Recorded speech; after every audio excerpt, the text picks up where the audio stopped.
Alright, in this video we're going to briefly discuss dielectrics. A dielectric is a piece of insulating material placed between the plates of the capacitor.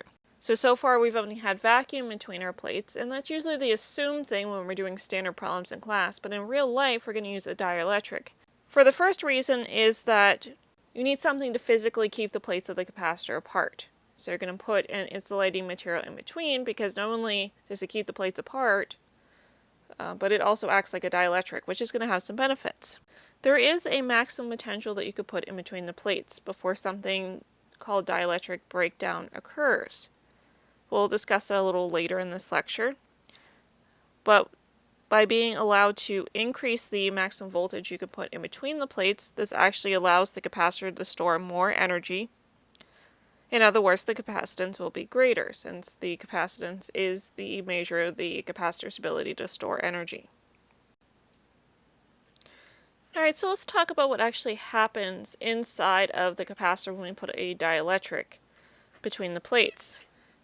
So the charging of the plates, so moving the electrons onto the negative plate, which then push charge off and create a positive plate, that creates an induced charge in between the plates. So this is the polarization I was discussing at the very beginning of the semester, where this is still a neutral body in here, the dielectric itself, but the molecules reorientate themselves so that there's more negative charge on this side and an absence or a positive charge on this side. This means that when you look and put a Gaussian surface here, the charge actually appears lower than what it is. So the Q enclosed, or the surface charge density, actually appears lower, because there's a certain amount subtracted off due to the induced charge. So even though I have this drawn as even, this is not actually what's going on in reality.